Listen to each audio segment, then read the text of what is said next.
so doing rafters and roofing.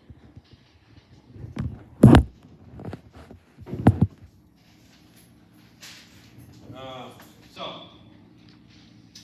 basic rules. Alright, so if we're going to put in, let's start out with floor joists, and we'll work our way from there, okay, up a residential building. So how do we figure floor joists? Not square footage.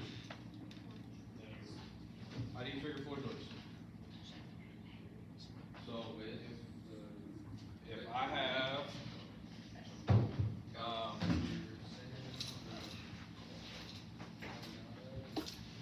let's show a picture here. I'll try to pull up some pictures, that way I don't have to draw.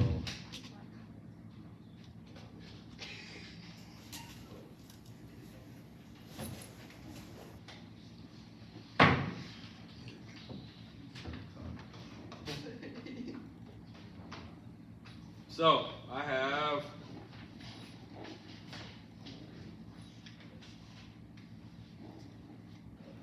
this right here. I have floor joists. I gotta figure out how many floor joists are in that area. Okay? Can't see it very well.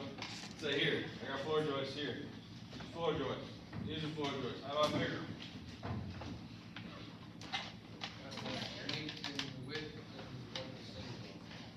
Okay? So, we need a couple things, and I think you covered all of them right there. Let me get a marker.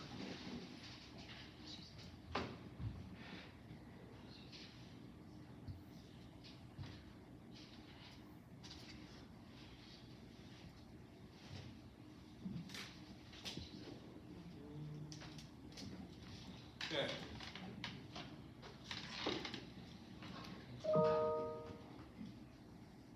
I have a floor. I have to figure out,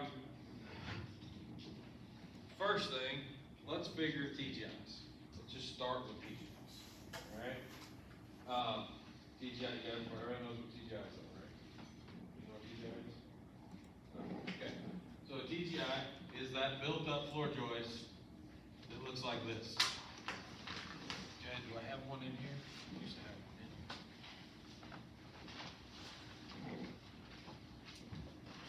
here. TGI.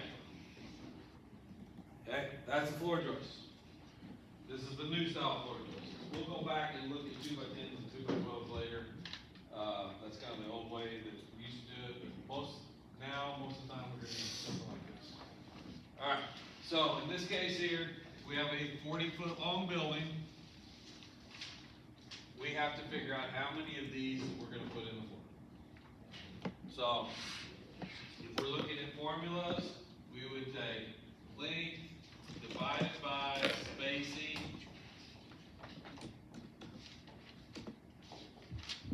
plus 1 equals number of joists. Okay? So that would be 40 divided by spacing. Let's just stay with 16 inches for the start here, okay? Now of course there's different spacing, 19.2, 2 feet, and sometimes you can even go bigger than that, depending on what you are. But we're going to look at spacing at 16 inches. That's 1.33 feet. Plus 1 equals 31. Okay. All right.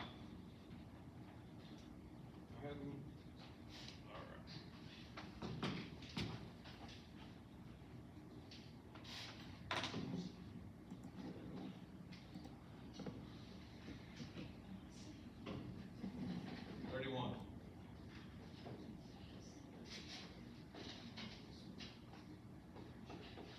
Okay. in this case, why do we add 1? No. Talked about it last semester. Why do we add 1? You gotta have 1 to start with. So if I was looking, let's just look at an 8-foot wall. All right. So I have an 8-foot long span here. Where are my joists at? 16 inches, right? So 16 inches, 32 inches, 48 inches. What's the next one? 54? No, 64. 64, the next one's 80, next one's 96. Okay, right? So we have 1 here, we have 1 here, we have 1 here, we have 1 here, we have 1 here, we have 1 here, right? We also have 1 at 0. We have to start with 1. So anytime you're looking at studs, spacing, rafters, floor joists, we're doing something, we're talking about this, we always have to add 1. Because 96 divided by 16 is 1, 2, 3, 4, 5, 6, but there's actually 7 because we have to have 1 and 0. Make sense? So that's the reason we're adding 1. So floor joists are very simple.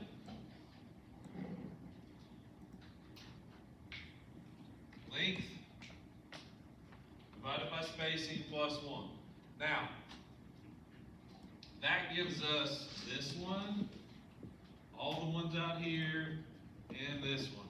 It doesn't give us this one or this one. Agreed? Those aren't called floor joists, those are called rim joists. Okay? So we have to figure those. Sometimes with TGIs, we can not add 1, actually take 2 away, and run a rim joist all the way around the edge. I typically don't do that, but you can.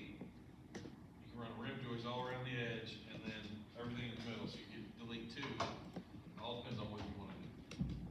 I typically set 1 at the end, on both ends, and I run a piece of plywood down it, and we're good to go.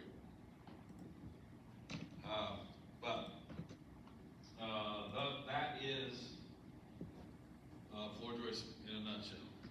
We can do this. We can do it 25 times if you want. We can do it 2, 3 more times. It doesn't matter what it is.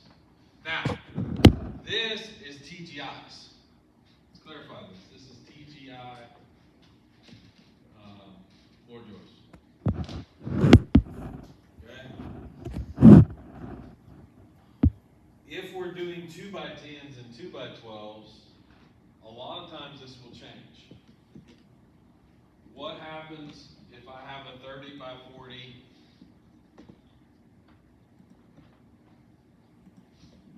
First thing, let's go back to TGIs real quick.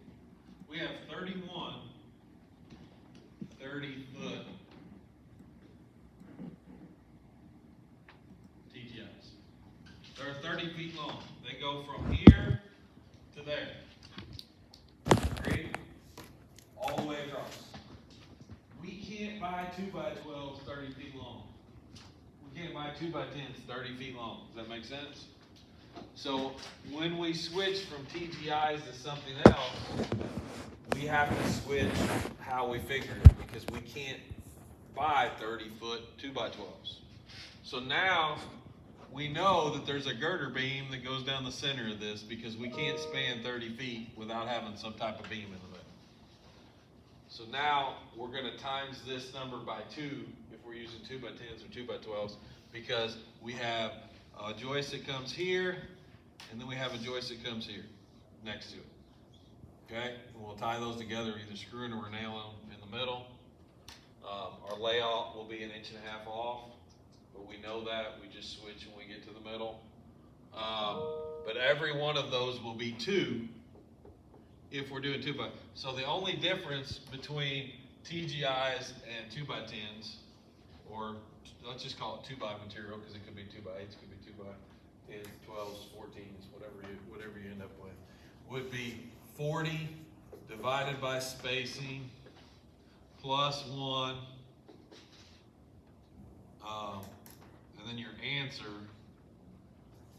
which would be 31, times 2, because we have one here and one there.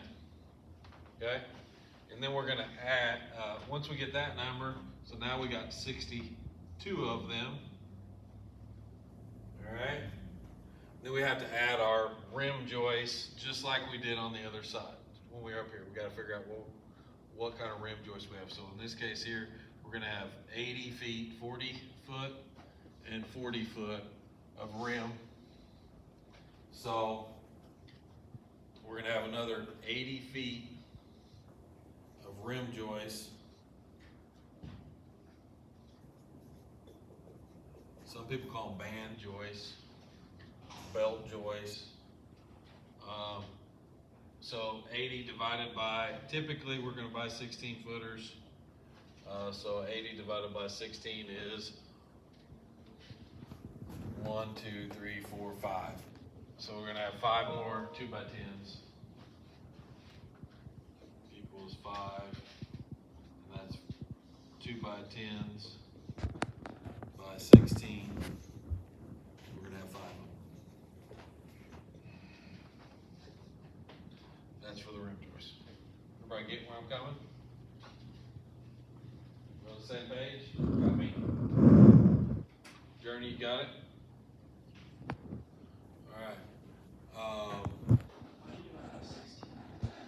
I divide by 16 because that's 16-foot long board I can buy. No, I'm divided by 16 feet. 16-foot long board. This isn't spacing. If this works out to be perfect on 5. If this was 7 feet, 70 feet, I might do 12s. Or if it was 36 feet on both sides, I might do 12s because that would work out to be 3 12s and 3 12s, that'd be 6 12s. You know, so I might change. Typically I don't. Typically I stick with 16 footers, and my last one I cut, and we have a little bit of waste. But if it works out to, if it was 36 feet, 3 12s work into that. If it was 20 feet, I might do 2 10s. So I might change the length of my board. So in this case here, it would be, the formula would be length of rim divided by length of board preferred. And then equals, okay? Whatever length of the board that you want. 10s, 12s. So we could do 10s and have 8 of them. We could do 12s and have 24, 48. We'd have the same amount. Actually, we'd have one. We'd have one. Make sense? That's floor joist in a nutshell. All right, now let's move on. And this is the way we would do it in real life, okay? Only thing, we skipped one thing. If I'm figuring a house, how would you figure a house? What would be the first thing you figure? Foundation. Then what? Yeah, we're going from the ground up. All right? So, now, I didn't figure this beam down the middle. Okay? That would be probably the number 2 thing that I would figure. The number 1 thing I would figure would be the sill plate around the top of the foundation. We're talking wood. We've already been over the concrete and the block. We did foundation already. We know how to do that. We know how to figure the footing. We know how to figure the block or the concrete wall that goes on top of the footing. Now we're going to wood. Wood would be the girder down the middle, would be number 2. Number 1 would be the sill plate. The sill is the perimeter, okay? Divided by whatever length of board that you want to use. All right, so I didn't spend a bunch of time on that, but if you would get in a situation, I say figure all the wood on a house, you're gonna work your way from the bottom, the sill plate, the girder, same thing goes right here. For this girder, if it's a 3-ply girder, beam down the middle, you would take 3 times the length, so that'd be 120. 3 times length, which is 40, that'd be 120. And then you would divide it by the length of board you prefer.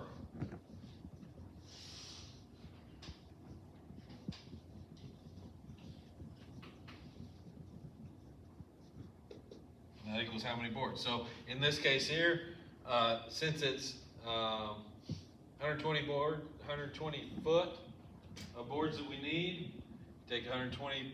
I normally go 12s on this because 12s tend to work out good for our, because typically they'll come in here and let's see here, so 12 would be here, 24, 36. No, I would go 16s probably. Yeah, I would go 16s. So on a foundation like this, we'd want to center 3 piers. Okay, so in this case here, it'd be about 13, 6, 27, and yeah. So 13, 6, and 27 would be my 2 piers. So I would want to span that pier, so I'd want to have a 16 foot. If it was a little bit longer than this, we put 3 piers in. They were all, if they were under 12 foot apart, I'd do 12 footers. Make sense? So, 16 into 120 would be 7, 8, 9. Okay. So I figured my sill, and the sill is the perimeter, P divided by the length of board.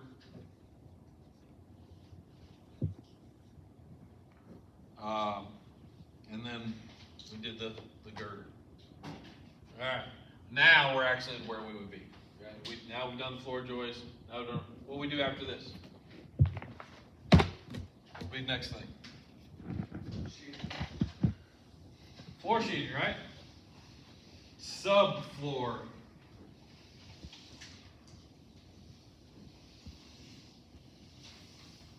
How do we do subfloor? Area, right? Anytime we do sheeting, we do area. So we have to come up with area. Area equals length times width. And we would divide that answer divided by what?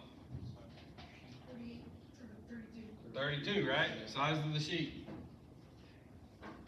32, and then you get the number of sheets.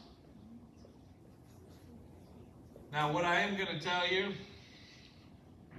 is typically, depending on how you do it, this is tongue and groove, and it never works out to be 4 feet. They're only 47 and 5/8.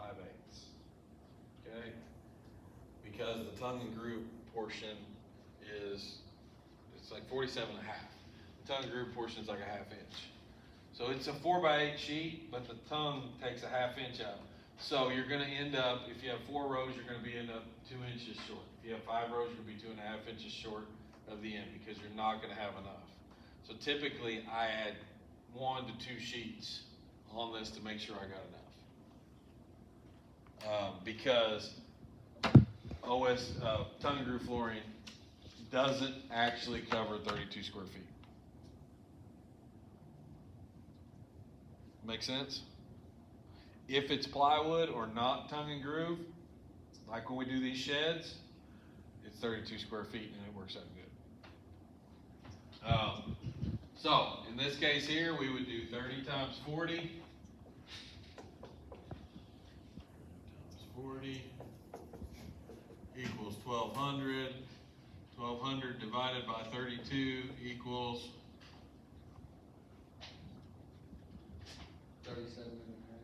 37 and a half would be the exact number, but FYI, it's really going to be 39. Because we're going to have to rip a sheet down the edge. We had to do that on the last Habitat, and we had to do that on the, that house at Goreville, right? Because it came up to be about 2 inches short. We had to rip a piece down the edge. The wall covered it up, but we had to rip it for it to work. It always does that. Okay? Do they go with foundation? They haven't done. The last I went by, they put the shingles on the roof. They hadn't even put the front door or the back door in. I don't need that. Yeah. Oh, I haven't talked to him. I need to call him. He called me last week, and it's rained like every third day, so I doubt they got anything done. So that's sheeting.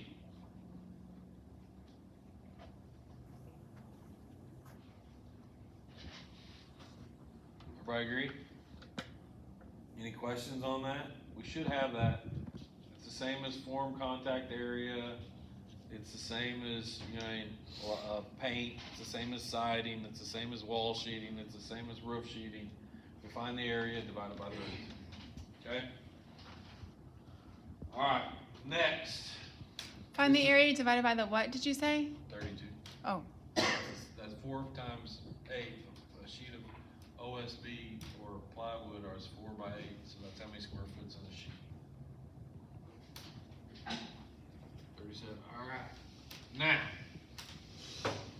here's where we're gonna come up with some rules. All right. Typically, what are wall studs? Huh? 2x4s, but how far apart are they? 16 inches, right? Everybody agree with that? Typically, your wall studs are 16 inches apart. Now, I'm gonna tell you that you can go in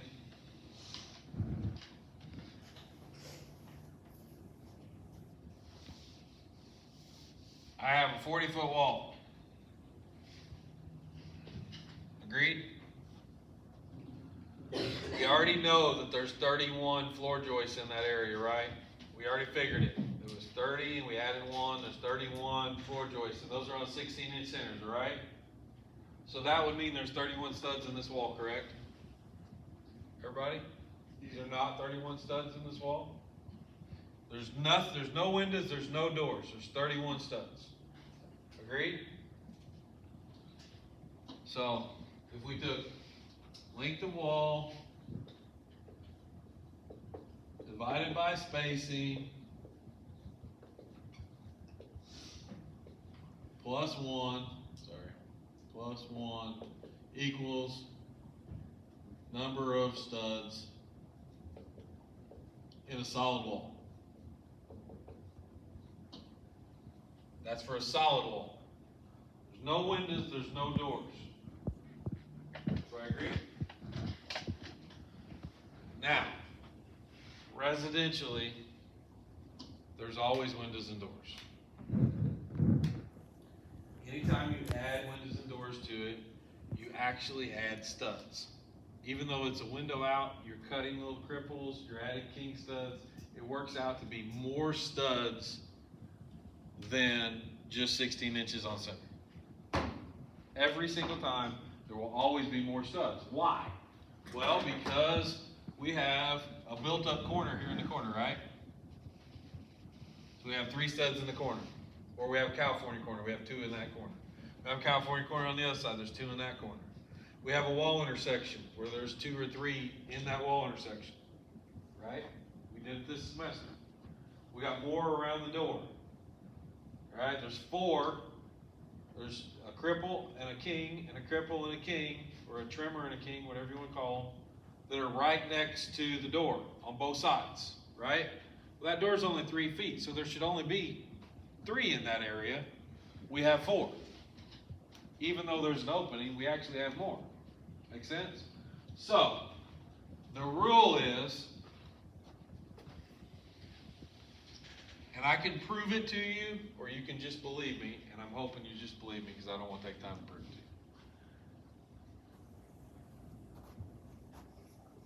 you. on a wall that has windows and doors. Length of wall equals number of studs.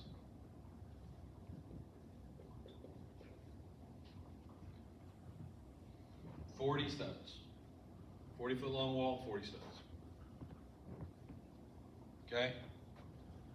That's a rule of thumb. You guys know what rule of thumb means? By the way, most of the time, most of the time you hear somebody say something like that, it goes back to something that you would never even think of. But, that's right. That was the law. Did you know that? Of all the things I remember from this class, The rule of thumb originally was the Quakers in New England, Upper Maine area, and the rule was you could beat your wife with any stick that was smaller than your thumb. Okay? So that's what's crazy is because we use that every day. We use that saying every day. I'm allowed because I just go back and be like, But you know, in reality, there's lots of sayings that we say that are outdated that we don't even know the real meaning of. But anyway, the rule of law of common knowledge, whatever you want to say it. So that means the exterior walls of this building would be 30 and 30, 60, 80 would be the other side, 80 plus 60 is 140. So it'd be 140 studs in the exterior walls. Okay? Now, we're not always going to figure it that way. But what I'm going to tell you is, if I'm bidding a job, unless there is a odd scenario, I'm going to go with that. And I can tell you, we've done it many times on houses where we figure out, the exact amount of studs. We go in through, we count the king studs, we count the cripples, we count all the boards, we count the window sills, and it almost always works out to be within 2 or 3% of the same as just coming the length of the wall. And sometimes it's a little bit higher, sometimes it's a little bit lower. So it's one of those things. It just works.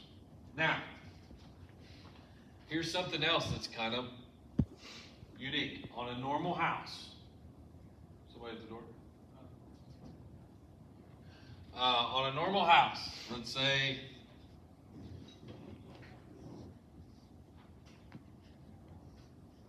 we got 3 or 4 rooms in there. I haven't drew closets or any of that other stuff. Typically, the same amount of studs on the exterior walls will be on the interior. And that's another good rule. It's normally really close. Now, if you looked at this house and there seemed to be a lot of closets and a lot of little rooms, you know what I mean? There might be a little difference. Or if it was a really open plan, there might be a little less. But typically, if you took the exterior walls times 2, you'll come up with the amount of studs for the interior walls. Okay? And we're only talking studs, by the way, guys. We're not talking plates yet. But typically, there's a pretty close to the same length of walls inside a house as there is around. And it's normally pretty darn close. How you could check it is you could go in and measure.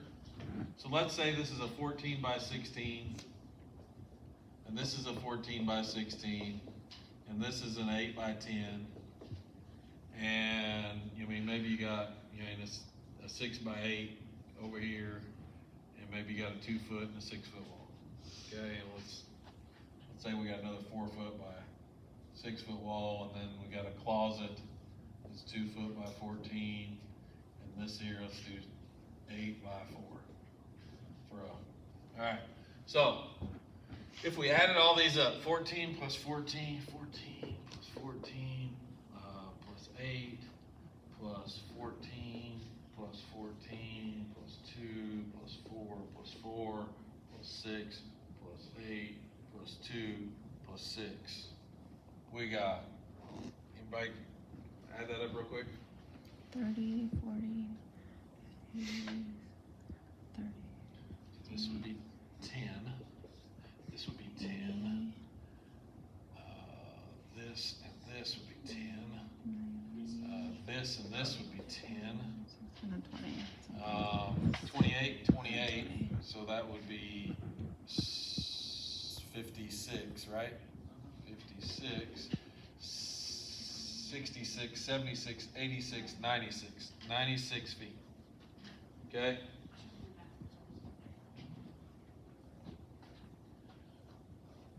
In this case here, we're a little bit low on the interior walls. And I'm sure there's some walls that I'm not thinking about. We didn't put any kitchen walls in, we didn't put any,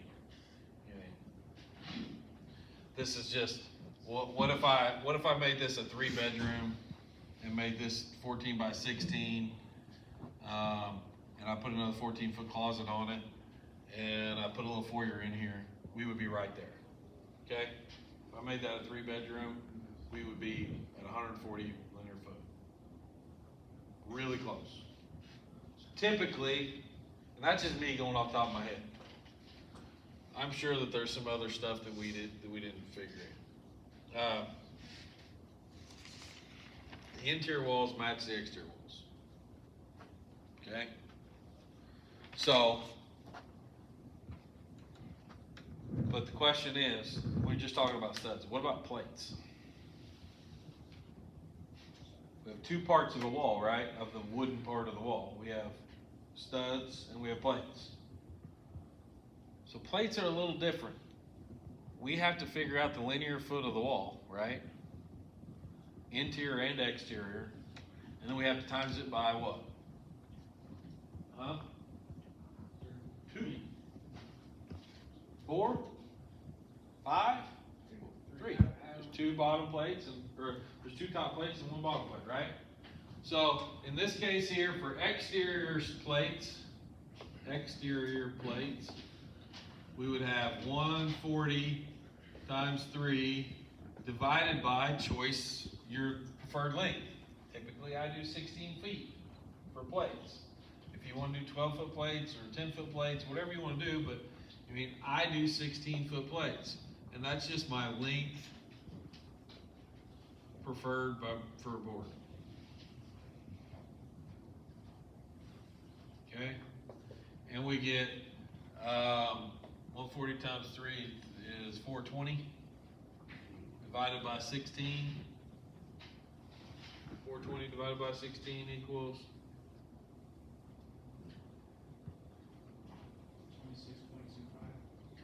26.25. That's exterior. And in this case, let's just stick with it.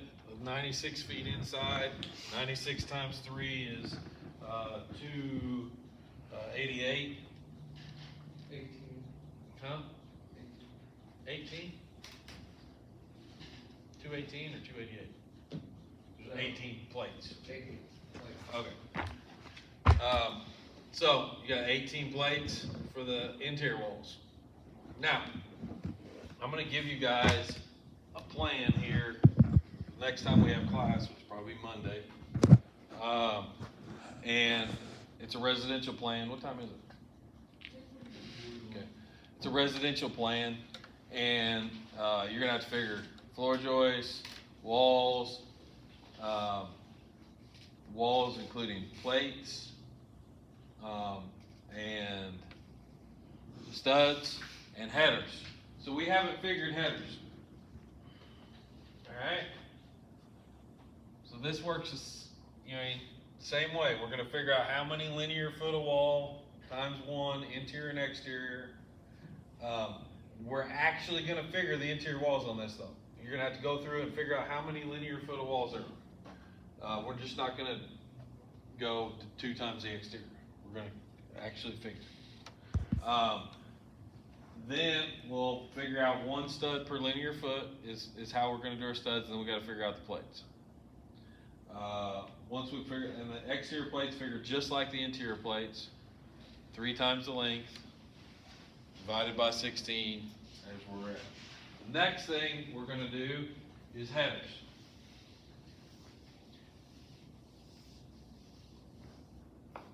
Typically, we do 6 inches bigger than the opening. All right, that's what we typically do. That way we figure our head is 6 inches bigger than our opening. So we count how many openings we have and the lengths of those openings. And then we times it by the type. So if we're talking about, we're having a double 2x10 header, we times it times 2 and divide it by 16 and come up with how many boards we need for headers. So if it's a 3-foot opening, how big is our header?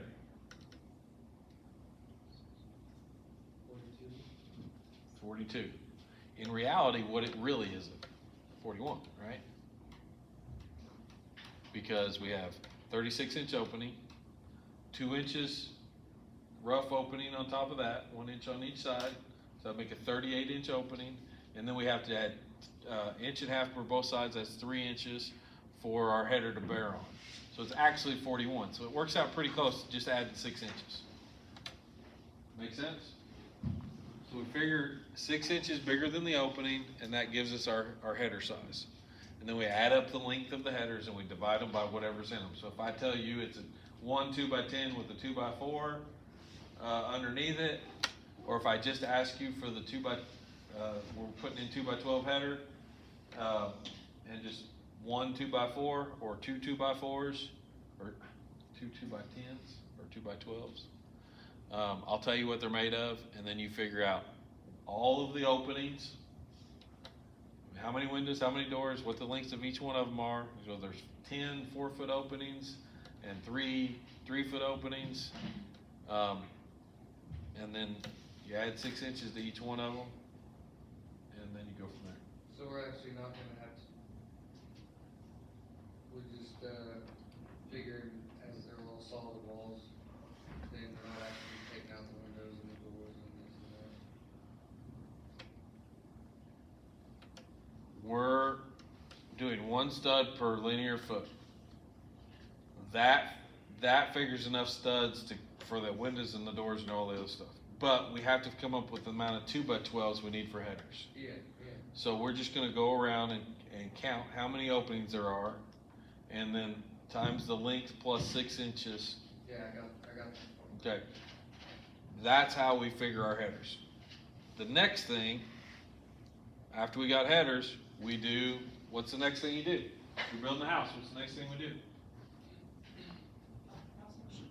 We gotta sheet it, right? So, what's our formula for sheeting? Area divided by 32, right?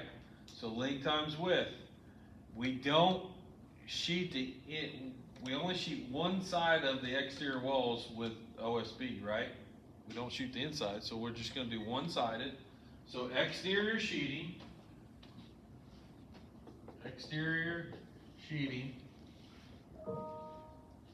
is area, which is length times width,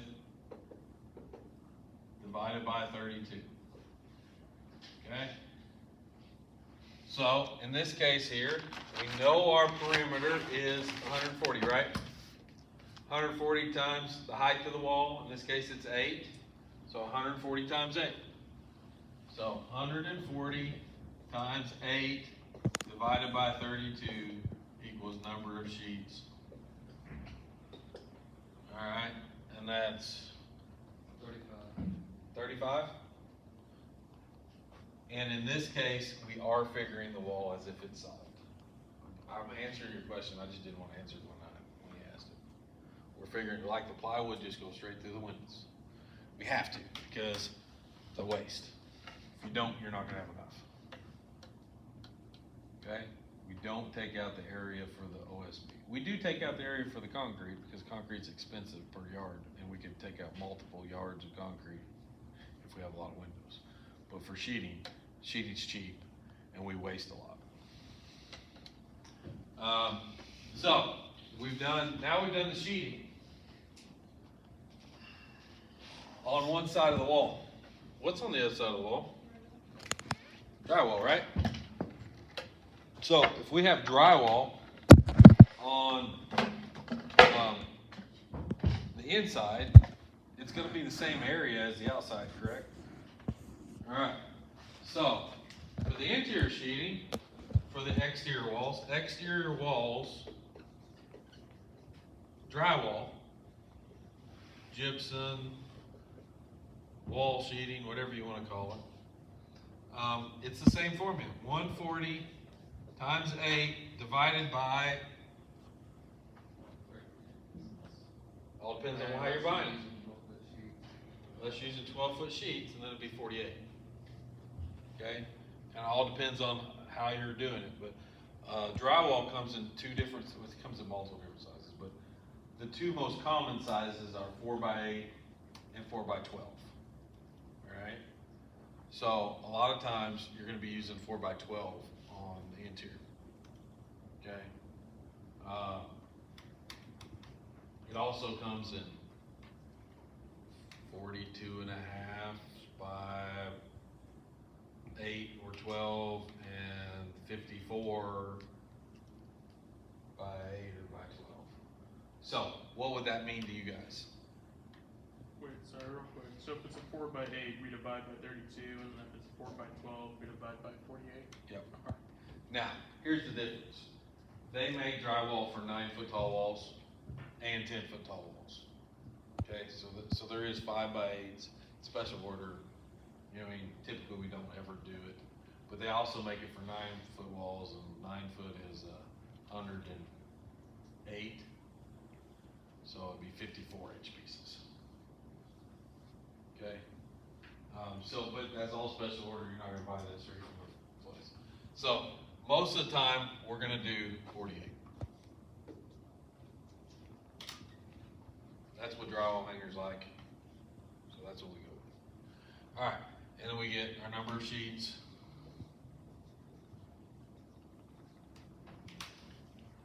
For the inside of the exterior walls.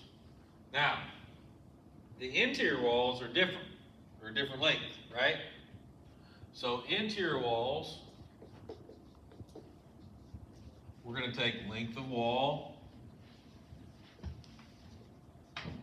divided by times 2 divided by 48. So in this case, it would be 96 times 2 divided by 48.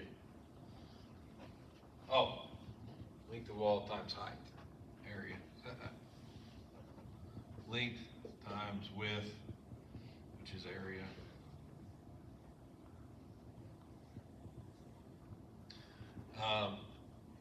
So we would have 96 times 8 times 2, so 96 times 16.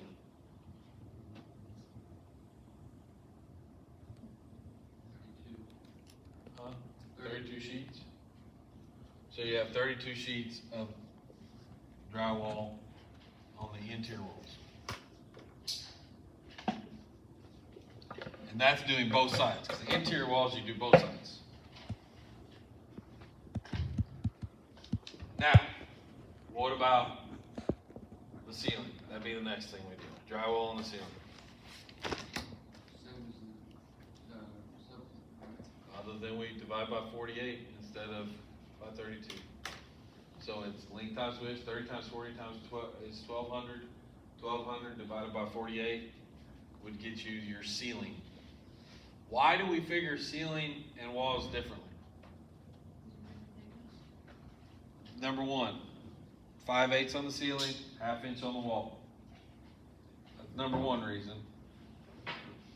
Also, we have a large flat area where we have a lot of standing other areas. So we always separate the ceiling from the walls because typically the ceiling is 5/8 and the walls is 1/2 inch. Residentially, when you get into commercial, that's all goes out the window. Literally, it all goes out the window. So what about, like your bathrooms have grade board and stuff? You would go in there and you would figure that individually, but typically, drywall is extremely cheap. You would just buy extra. So I need 3 sheets of green for the bathroom. You'd still buy the same amount, but you would buy 3 extra sheets of green. You got, guys, number one thing is you can always return extra drywall. But when you're estimating, it's good to be close or a little bit high. Then you can figure in your waste, you can figure in all that other stuff on top of that. But if you're close or a little bit high, you definitely have enough. And then you can figure waste, and that way you can make a profit on the job. You don't want to go in there and start cutting out, well, you know, I think I'm gonna use 5 sheets of green, so let's take 5 sheets of drywall off, because there's a large waste factor in drywall. There's a large waste factor in drywall. So whenever you start taking drywall away, you might end up being short on the job, and then every time you're short, it costs you money. You're not making as much as you thought you were gonna make any time of the year. So it's always good to be just a little bit over. Now, here's the difference. When I hired Journey to be my superintendent, what do I want from Journey?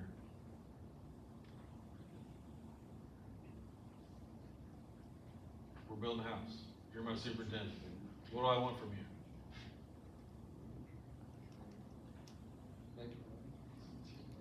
I want her to figure out the drywall and order the correct amount. Okay? I'm the estimator. I may have threw in 15 extra sheets. I don't want you to buy 15 extra sheets and waste them. I want you to figure it on the job, order what you need, maybe 1 or 2 more. Protect those 1 or 2 so that you can return them to the lumberyard so you get your money back. And we don't waste it. it. It's high 'cause you're bidding. I'm bidding. You wanna make sure you're not screwing yourself over. Yeah, I want them, I mean, in here, we're figuring exact numbers and we're not putting much waste on, because you guys need to know how to figure it exactly. And guess what? Every contractor is gonna have different waste factors. Some says, hey, let's put 10%, some says, let's put 5. But, I mean, it doesn't matter. You still have to figure it exact every time, and then you add your waste. If you figure it exact and you add your waste, then you're close. But my point is, when we're actually building the job, there's a difference between the estimator and the superintendent. The superintendent is gonna order the amount of, I don't want him looking at my sheet saying, Bart said there's 460 studs. I want him to figure the studs, what he actually thinks it'll take, and order them. And he can throw a little waste on there, but I want him to protect the waste so that he can return it. Because I don't want to waste money on material that I don't have. So many times I have seen my help and help that's worked with me and other contractors where they go, yeah, just go ahead and buy a pallet of 2x4s.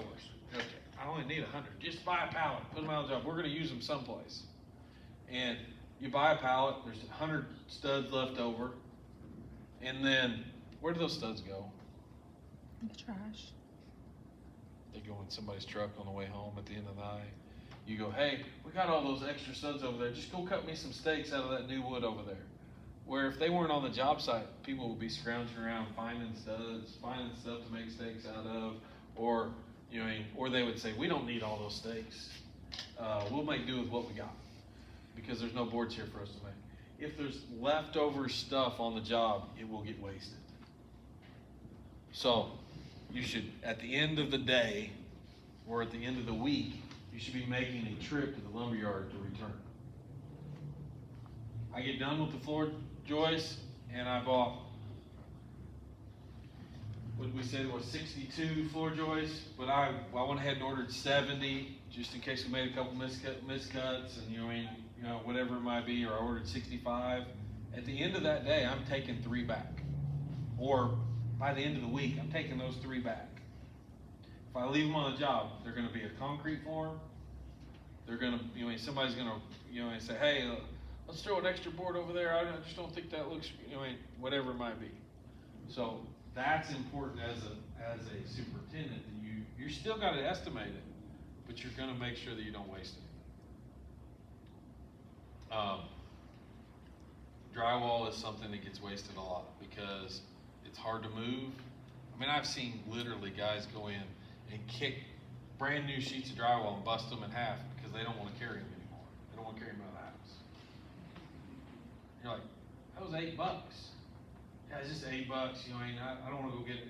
By the time I go get somebody to help me carry them out, you know, it's just gonna cost more money. I just bust it up and throw it out the window. We're good to go. You're like, well, if we did that, I figured up one time, and this is on an estimating side, that I could hire a secretary, and she could, or they could, make their entire salary off of pricing materials. I never did it. I never hired it, but I figured out that I could. What do I mean by that? I hire you. Every day I go, hey, tomorrow I need 2x10s, this many, 2x4s, this many, this many, this many, this many. And if you call all the lumber yards and ask what the prices of 2x10s 12 are, what the prices of 2x10s 14 are, what the prices of 2x4s are, what the prices of this are, and you buy the 2x4s from this place and the 2x10s from this place, and you go, hey, we could get by with 12s instead of 14s over there, and we could come up with, I mean, we could use 3 14s and 3 12s, and you figure out exactly what we need and order exactly what we need instead of me ordering 20 16-footers. You order 8 14s and 8 12s. You could make your salary off of what I was wasting. Because I was calling one lumberyard and saying, hey, send me this, this, this, and this, and I wasn't calling around and seeing who was the cheapest. Here's another funny fact. I could give lumberyard 10 items. Their price may be within $10 of all everybody else. I get 5 lumberyards. Their prices all may be within $10 of each other. But if I buy the 2x10s here and the 2x4s here and the 2x6s there and the whatever over here, I might be able to save $500. Because these guys are $5 cheaper on their 2